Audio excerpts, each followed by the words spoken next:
understand what love is in Islam, then you must understand what you should love for yourself in Islam before you can even think about the next person. And the ayah, قُوا أَنفُسَكُمْ وَأَهْلِيكُمْ نَارًا.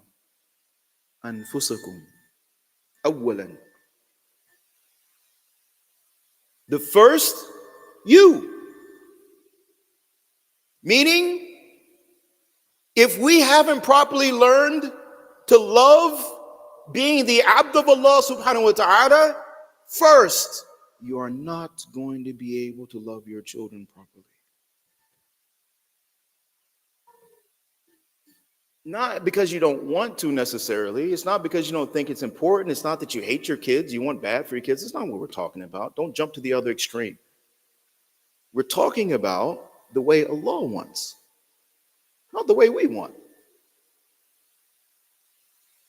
So now, if we're saying that, like, basically, if the general understanding that exists and persists in the Muslim community is the standard that exists with animals and non-Muslims, then no wonder we have problems. No wonder we have issues. And no wonder the youth feel the way that they do. So the thing that we want to talk about, the thing that we want to address this evening is, how do we love our kids according to Islam? What are their rights? First, we have to understand something. This is the first point. You did not decide when this child was going to be born, what they were going to look like, male, female, etc. Unless you're doing test tube babies. We don't do that. Allah Ta'ala is the one who made this decision to give us, to bless us with this individual that biologically is related to us. And it said that now this responsibility is yours, and your responsibility is to fulfill it. What? Their rights. What's the first right of a child?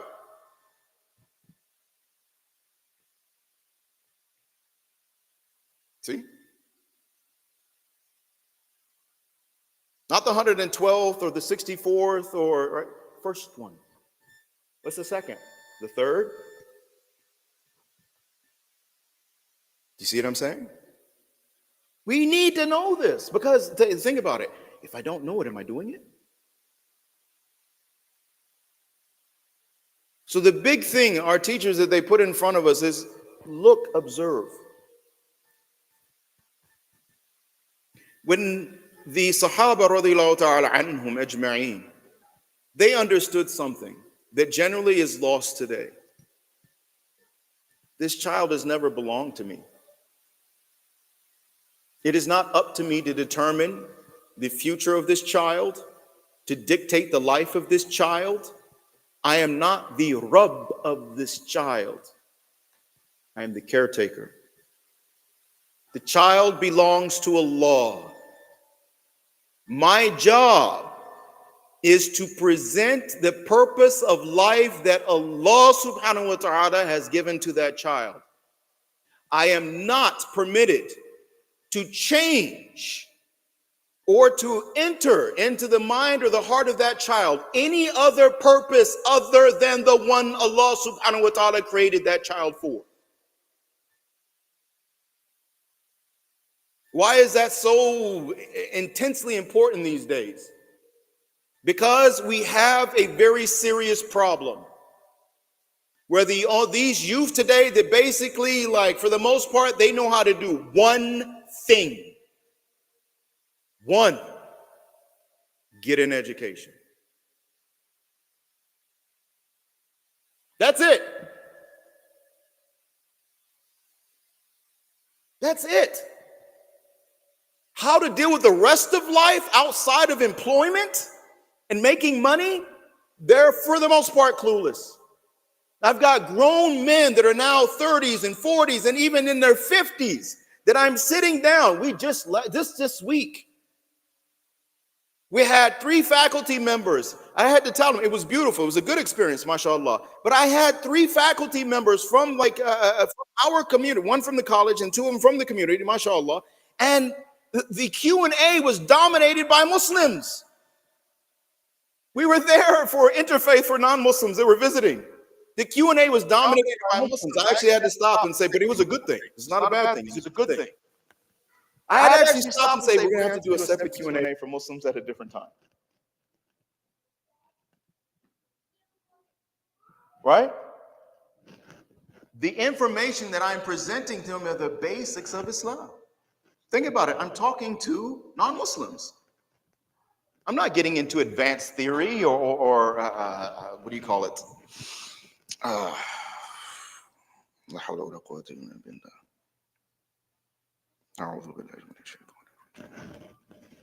We're not getting into advanced theory, and we're not getting into the particulars of the deen. We're not getting into specifics, minutia. But Muslims had the most questions. So now they're educated, but they don't know their Islam. And then when we're presented with difficult situations, we don't know how to respond to our Islam because we don't know our Islam. And then we have a whole other problem where we think we know Islam, but we don't know what we don't know. And that's where people like the common statement that we hear in our communities. Everybody thinks they're a mufti. Everybody thinks they know what they're doing. We have unqualified individuals that will actually in the masjid, in their homes, in the streets, in stores, unqualified individuals will actually get upset, emotional, argue, and potentially get into physical altercations over legal minutia. That among professionals, we discuss it, bang, bang, bang, and we move on. Why? Because of ignorance. So the responsibility that we have to our children is to do what? We are supposed to raise them the way Allah wants, not the way that we want. And if we don't understand the way that Allah wants, then we are required, we are obligated, then we are obligated because we are parents. Because that faridah includes everything that is necessary for you to live your life as a Muslim.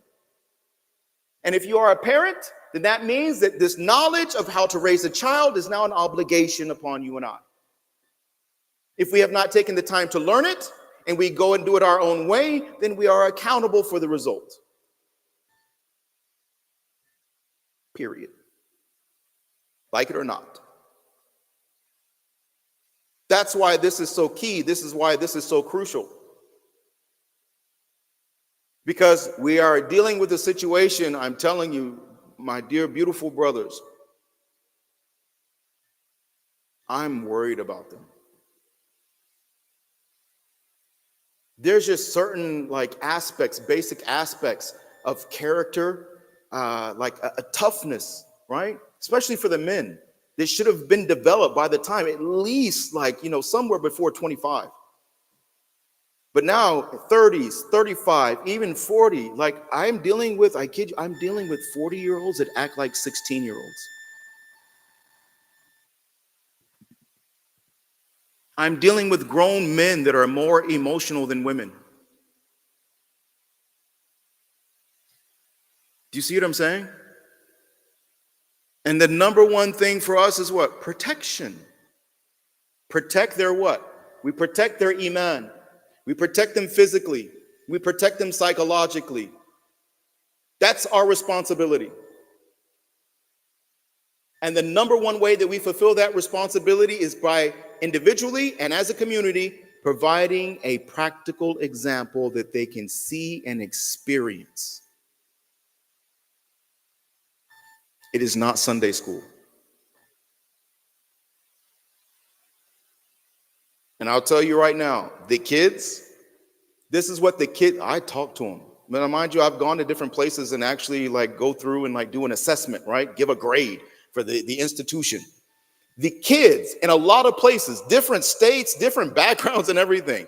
But there's a large portion of these kids are saying what? My teacher doesn't even know what he or she is talking about. They don't know what they're doing. You can tell that they literally just read this or just learned this before they came into the class. My teacher can't answer our questions. My teacher is just as confused as we are. My teacher is more of this is one of my favorites. My teacher is just a weekend warrior teacher. My teacher is not experienced, is not a qualified teacher. My teacher doesn't know how to teach. My teacher can't answer the questions that I get challenged with at school or with my peers. Then they get older, because usually, and you can check, by the time they hit middle school, it gets really difficult to get them to show up to Sunday school, doesn't it? By the time they hit high school, good luck with that. Why? What happened? What was so negative about that first experience in elementary school, in the beginning of middle school, that completely turned them off to Islamic education to the point they're like, if I ain't got to come, I'm not coming. That right there is an indication of a huge problem. Because then when they get older, what do they say? They didn't prepare me. I'm in college dealing with philosophy classes and this theory and this concept and that concept. And I don't know, honestly, I don't know which one's right anymore.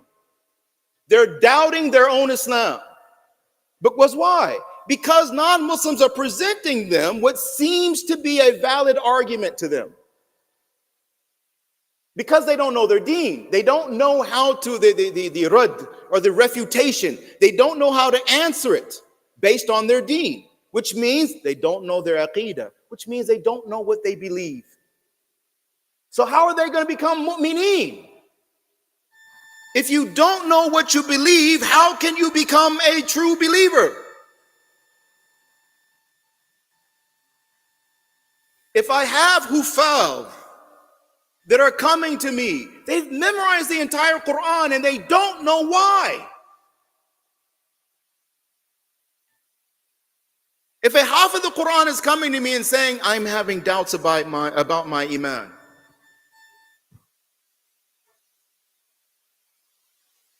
think about that. What is it? What happened along that process that this young man memorized Quran, Kalam Allah, and has doubt about his iman? Yeah, if he has no idea what it means. If the only thing that he or she picked up was how to be a parrot, and that was the end of it, as if that was the end all be all. Memorize it, but you don't have to know what it means. Memorize it, but you don't have to put it into practice. Memorize it, but you're not going to see it from me.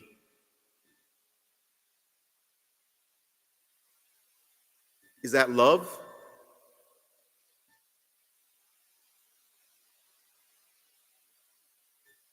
Is that love? When we tell them, when we're living in this time, wahan, in the day, today in the khutbah, right? وَلَا تَهِنُوا وَلَا تَحْزَنُوا. وَلَا تَهِنُوا is coming from, you know the huruf al-asriya? Wahan, right? What is Nabi alayhi salatu wasalam, because Sahaba in the hadith al-Ghutha, right? So Nabi alayhi salatu wasalam, when the Sahaba asked, what is wahan? Nabi alayhi salatu wasalam, he said, Hubbud dunya wa karahiyatul maut. Or kama qala alayhi salatu wasalam. The love of this dunya, the infatuation with this dunya, the craving of this dunya. And you don't want to go meet Allah. You don't want to die. You want to stay here, make more money, buy more things. I want to experience more things. I want to go here. I want to do this. I want to be able to do that. I have this goal. I got that objective. I have this fantasy. I want to go to vacation here. I want to have enough money to buy this thing, that thing, and the other thing. Wahan. Allah subhanahu wa ta'ala says, وَلَا تَهِنُوا.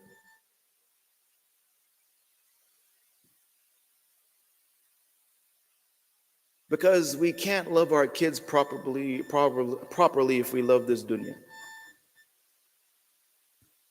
And I'll prove it to you. There's only one true love. Every love must be an extension of that one true love. The only true love that is possible to truly exist is the love between the Abd and the Rabb, Allah subhanahu wa ta'ala. Every other love is based on that love. So if you're that love that you have for anybody else, even Rasulullah sallallahu alaihi wasallam, it must be through that love for Allah subhanahu wa ta'ala, because it is Rasulullah alayhi salatu wasalam. On his signet, on his ring, what was the order? Allah, Rasul, Muhammad. So even the love of Rasulullah sallallahu alaihi wasallam, you cannot love Rasulullah sallallahu alaihi wasallam properly unless it is through Allah. The way Allah wants. We cannot love our children properly unless it is through Allah. The way Allah wants. Do we know what that is? We have to be careful. I'm not bringing this subject or this point up to be critical or ma'adallah, condescending. I'm bringing it up because I firmly believe these parents, when they say they love their children, that they want to love their children. They just don't know how. They don't realize that they're making a mistake. So it's not a matter of arrogance that this is an issue. I don't believe, I hope not. I think it's more of a matter of ignorance. Because we have been so heavily influenced by non-Muslims, and we look at their lifestyle with the eyes and the heart of this dunya, and we're impressed. We're impressed with them academically. You can tell. We run and we give all our money to them. We flock from all over the world to give our money to them and then get educated by them. We even send our kids to be educated by non-Muslims, even though they don't have a proper Islamic education, and we spend glamorously for it. Non-Muslims. And yet, like, I watch places like Dar al-Qasim, right? You're talking about a legit college, accredited.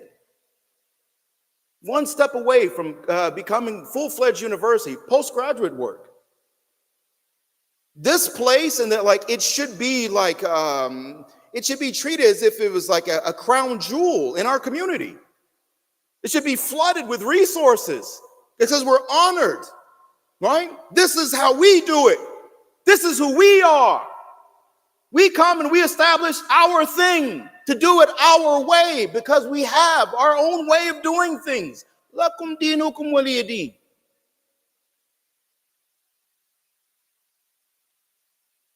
But now this is where love ends. This is where love is going to get us. I'm going to put a challenge in front of you. Because here in America, you want to really find out if somebody loves somebody? Make them give up the thing that they cherish the most. Their money. It's not even their time. It's not even professional expertise. I got people that, mashallah, lining up. We've got such a team put together, it'll blow your mind. Like, these brothers are impressive, okay? They are impressive. But I'm telling you right now, in the Muslim community, when it comes to like, put your money where your mouth is. Here's your challenge. I have been blessed to understand through the seerah how to put this whole thing together. Not just a school, whole thing, community, through seerah.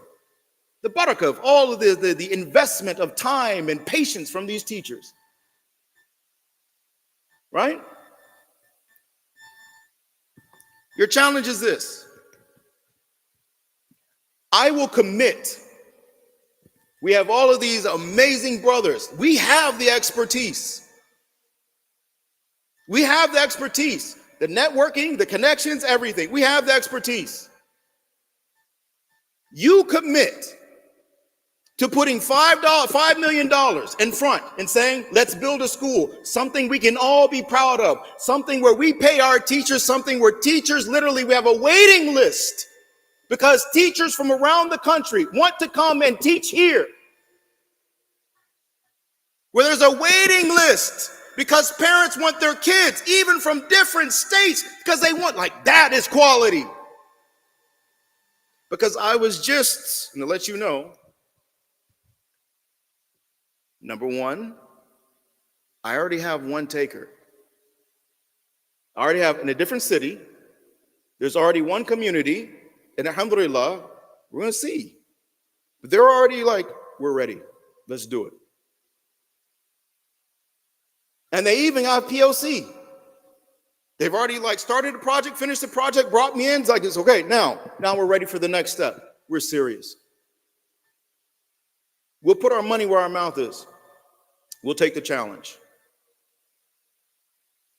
Now, here, mashallah, we don't want to step on any toes. So we have to do it like a different part where there's a need. Because our job is not to replace educational institutions, it's to keep them all alive and for all of them to strive for ihsan. We need multiple places. It's not about one big place. It's about places all over the Chicagoland area that are of such a substance and quality that all of us, that we're honored and proud, like this is how we do education. Because right now, our children are not learning their history. I had a 40-something grown man, grew up here, and I am teaching him now. I have this honor and privilege of teaching him now. And he's like, I know all of this stuff about this country. He's like, I can tell you so much about the history of this country, history of different parts of the world and everything. And you're telling me things about my own Islam, like part of who I am, my identity that I wasn't taught. Why? Why was I not taught our history? Why was I not taught our deen in detail? Why was I left inadequately provisioned to enter into a world that is completely submersed in kufr, shirk, and nifaq? Deen has everything. Like I see it now. Everything that I need is in this deen. I'm seeing it now. Why wasn't it given to me earlier? Why haven't I seen this or heard about this earlier?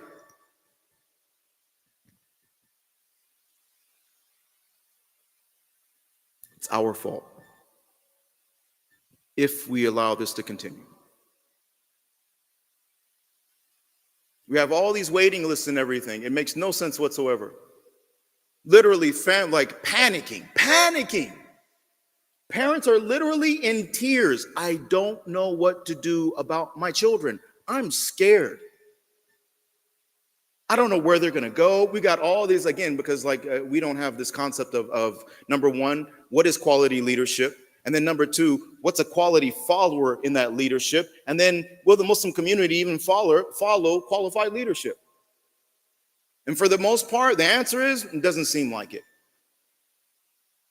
Again, because everybody's a mufti.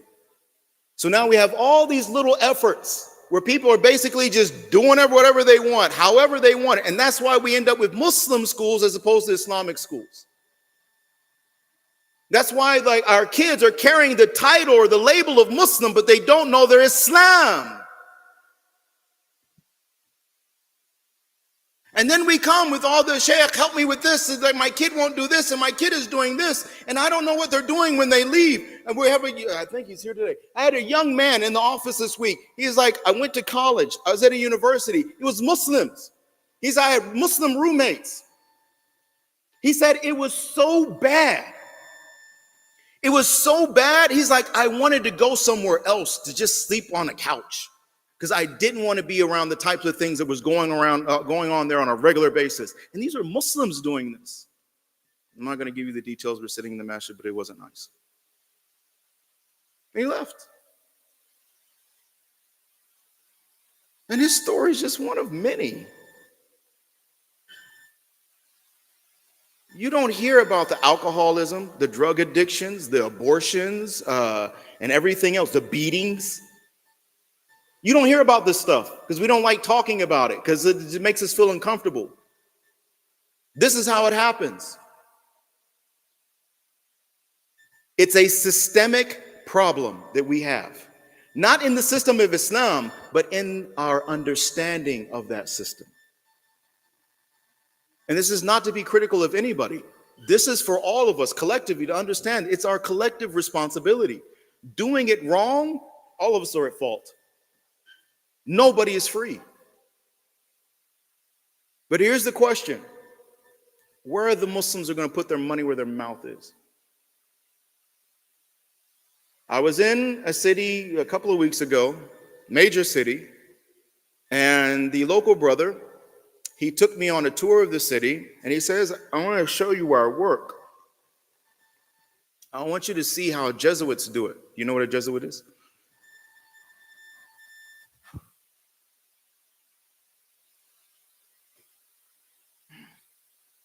Crusaders, maybe? You heard of them guys? Okay. See history? See what happens when we don't know our history? Jesuits, Crusaders, gentlemen. Okay? It was a high school. If you want to see it afterwards, I got a video of it on my phone. Okay? So just catch me afterwards. I'll show it to you. Brother, he pulled up in the parking lot. I said, this is high school? He said, this is just a part of it. He says, you go over there, look, you see, that's the whole, like, what do they call it? Sports facility. And then this is this, and this is that. And I was like, Allahu Akbar. They didn't make a school. They made a statement. They made a statement about who we are. Do you know most of these places where Muslims are like killing themselves to try to get their kids in started out as what? Christian religious schools. You check out the Ivy League schools and their history. And now Muslims are bending over backwards, preparatory schools and everything else, because we want our kids to go to these Ivy League schools that Christians put together. Why? Because we don't have the courage, the wherewithal, and the understanding to put our own together since we're making all this money over here. So our children suffer, and we tell ourselves about how much we love them, even though we watch them go through all of these difficulties trying to survive in an environment that is getting worse and worse as we go along.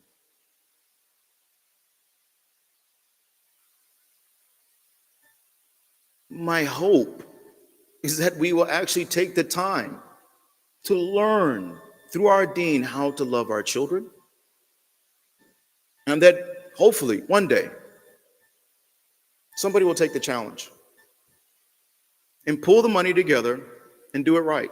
And I'm telling you, it won't be just me. That's the beauty of it. That's why I'm comfortable saying this. Because I know, like, there are so many quality brothers and families and ulama and even teachers that are just like, honestly, they're just waiting. Just waiting for the Muslim ummah, for the community to make the decision, like, this is what we want to do. They don't have the resources.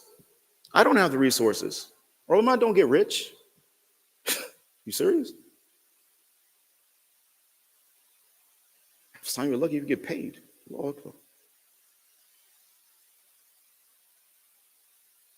When is the Muslim community going to put his money where his mouth is? That's what this is about.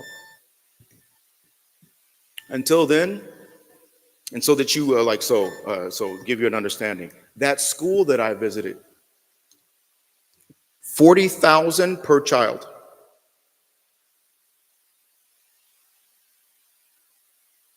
If you work there, 20,000 per child. It's a Christian school. One of our brothers, mashallah, he was at a conference, and one of his co-workers, etc., there at a conference is a Jewish brother, and they're having a conversation, and he's like, so how are you guys handling like this whole situation, LGBTQ and all of this stuff, and like with your education system, like how are you guys handling it? He says, it's not an issue for us. He says, what do you mean? He says, because we have closed communities. We take care of ourselves. We have our own schools. He says, really? He's like, how much? He's like, I got 4 kids. I pay $20,000 a piece per year for each child, $80,000 annually. He says, I know who my teachers are. Why? Because they're the ones in the synagogue. They're the ones in the store, grocery store. They're my next door neighbors. They're in our community. I know who's teaching my children. I know about their character, etc. It's like, so I don't know, we can't say any of that. That's how invested they are in the claim of I love my child.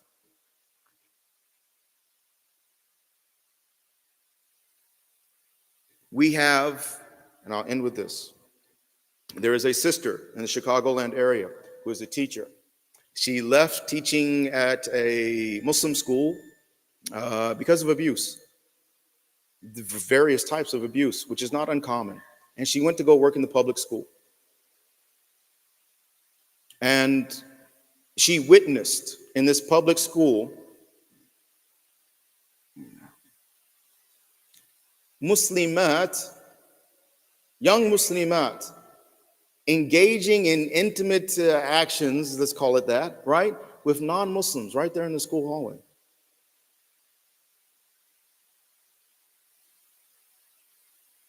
She was so sickened by it, like she's just like, I can't do this. Like, I quit, I can't do this. You see what I'm saying? At some point in time, us as men, to be counted as real men, we have to stop complaining and pointing fingers and take personal responsibility. Come together, unified, collectively, and like, look, we got to get this done.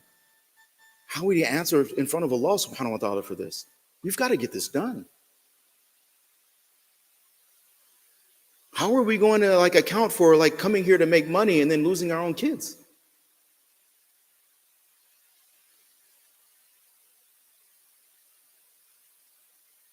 My proposition is this. We have non-Muslims and they have their own orchard. Oranges. I like oranges. Mangoes if you prefer. And Muslims have come over here to pick the fruits from their orchard. Usually the lowest hanging ones. Now, there's no problem with that as long as this takes place. Muslims take those fruits, consume the fruit, use the seeds to plant their own orchard. Then they put the necessary time and effort, and for those of you who know, most of these fruit-bearing trees, 7 to 15 years before it bears fruit to eat. That's the reason why they have the saying, right? When's the best time to plant a tree? 20 years ago. When's the second best time to plant a tree? Now. Okay? So they plant those seeds and they put the necessary effort, time, and care to cultivate that orchard for the next generation. But it is a crime. And it should be a crime in our eyes and in our hearts if we are forever become dependent upon the fruit from their trees and then have the audacity to do what? Complain and criticize. When there was nothing stopping us. Think about it, we have legal freedom, we have political freedom, religious freedom. We have freedoms that you don't have in Muslim countries to basically establish the beauty of Islam, to make our mark. Think about this. Think about Chicago, in the Chicagoland area, when people Muslims come from us, I'm living in such, but I need to go visit Chicago. Why? Because that's where Muslims do their thing. That's where we do our thing. Education and ulama and academics, universities, businesses, everything across the board. Across the board. Where we make a statement, not with pamphlets, not with programs and events and interfaith. Let's just show them what Islam is. Let's show them the beauty of our deen, the deen of Muhammad sallallahu alaihi wasallam. Allahumma taqabbal minna ajma'in. May Allah subhanahu wa ta'ala accept this intention from all of us. At this time, you have any questions, worries, problems, concerns? Don't be shy. Yes. Alaikum salam. How come those technology that is readily available, that is cheap, instead of having a brick and mortar place, send it out for anybody can join, free kids can join? Because education in Islam is first and foremost about environment and atmosphere. There is no environment and atmosphere in the virtual world. That's the biggest thing, right? We need a place where our kids can actually go, because especially when they're young, children who are, call it like 9, 10 and younger, they actually respond more to experience than they do to kind of like a formal education, meaning like you're verbally teaching them. But if you can actually experientially teach them, that actually has more of an impact on them. And that's the way they learn initially. That's the thing about, that's how children learn language initially, experientially. All right, so we have to create an environment where they can experience Islam. And while they're in that environment, yes, we'll educate them as far as history and fiqh and grammar and all that kind of good stuff, right? Science and everything, math, all that kind of good stuff. But we have to generate the environment and an atmosphere. And that's about the adults. It's an excellent question, though. Anything else? Do you disagree with any of this? It's okay. This is Deen. So like, it's, if you disagree, then like, mashallah, let's put it up. Let's see what Deen has to say. Yes. So you mentioned that there's a brother that's printed, and He's not the only one. he's not the one. But Meaning among the hufad. I've had multiple hufad, hafidh al-Quran, that at different times they've come to me with this particular issue. Islamic institutions where they learn this part of education, you think addressing, do they take into account what spirit, different people that Proof is in the pudding. Let's just leave it at that. All right? Quality, man. Like we've got to get to the point where we know that Allah subhanahu wa ta'ala loves the muhsineen, right? So where's the ihsan in what we're doing? We have ihsan when it comes like get your education, become a doctor, get the best job available. We have ihsan when it comes to that. But where else are we focused on ihsan, and are we promoting ihsan? Because we're supposed to be in everything that we do. It's the hallmark of a Muslim, because ihsan is a mentality. That's the reason why you get a label, muhsineen, right? I mean, it wasn't a particular incident as much as you have a particular mentality. It's a sifa that you have, the sifa of seeking ihsan, istihsan. That's the thing that we have to key in on. We got to find that within ourselves.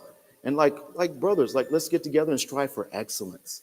Forget about this winging it, fly by night, good enough mentality. Like, what can we improve? How do we make this better? How do we make it excellent? How do we make this something that, you know, that if Nabi alayhi salatu wasalam were to show up and see this and experience this, that he would smile and be happy and like, yes, this is a proper representation of the message that I was sent with by our Rabb Allah subhanahu wa ta'ala.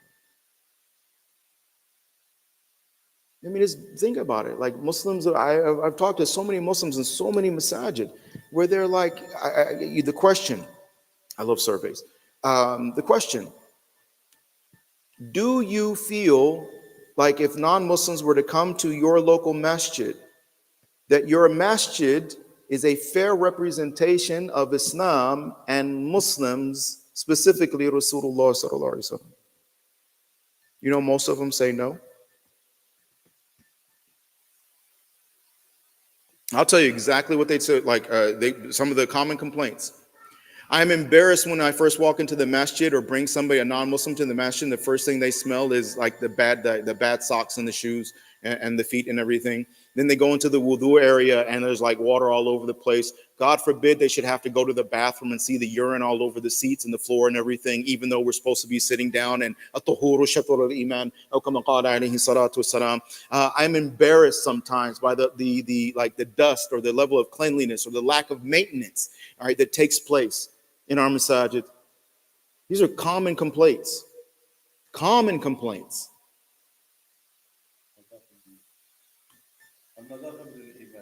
See?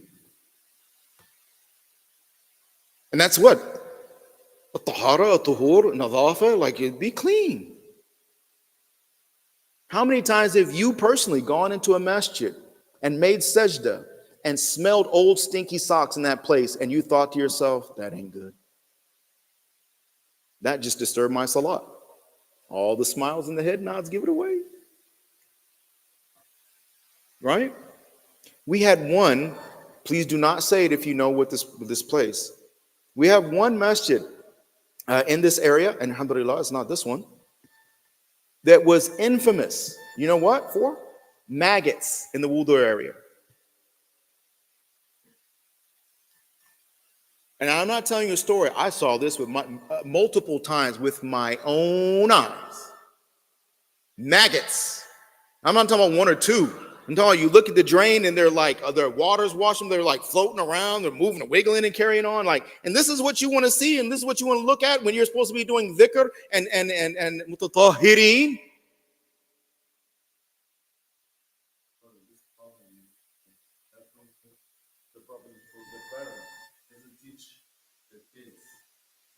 Yes. So because the parents don't do it.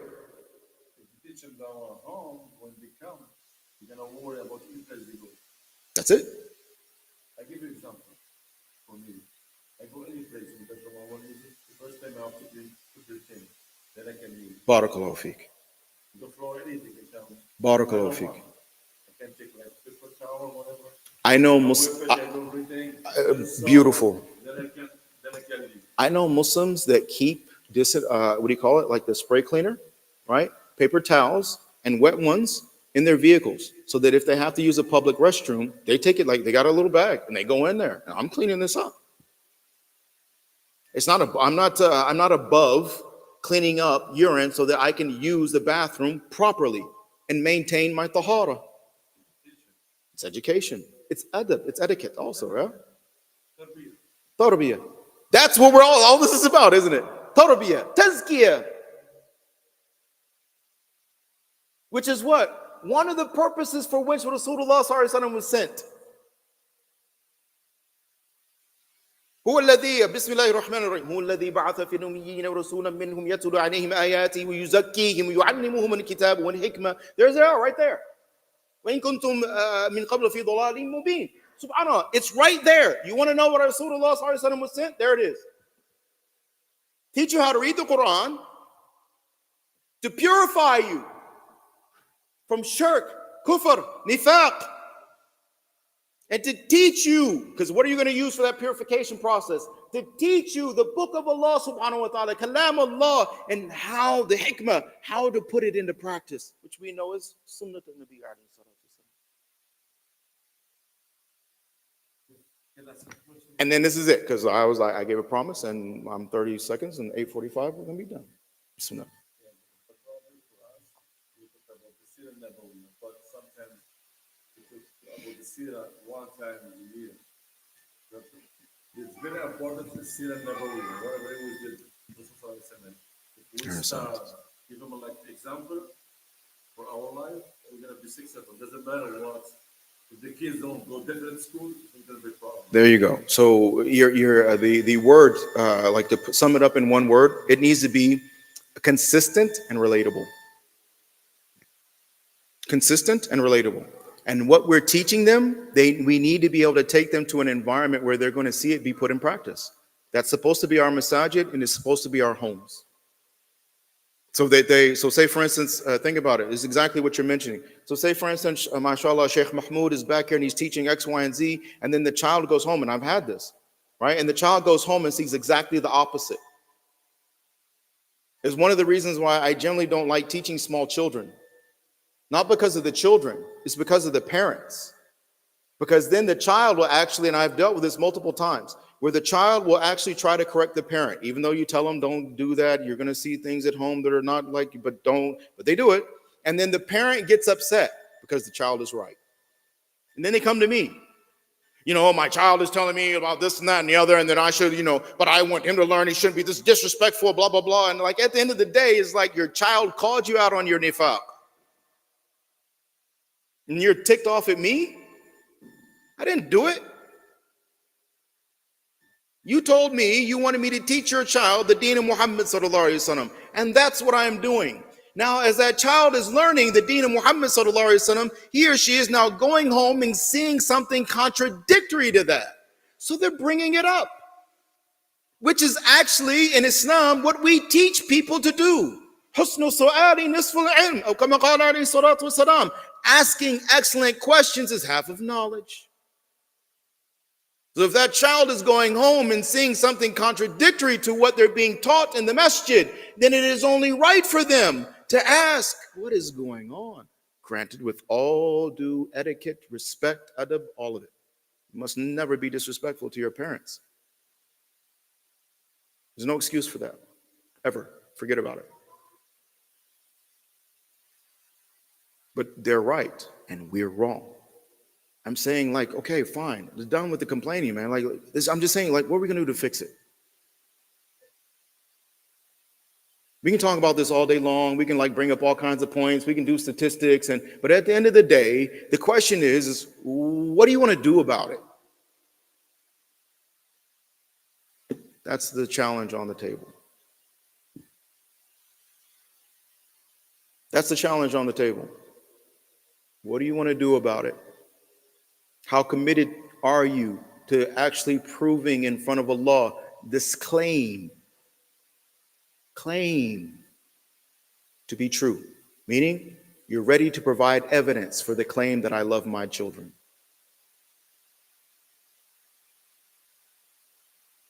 Through what? Doing our part to ensure the safety of their iman in this dunya as well as in the akhirah.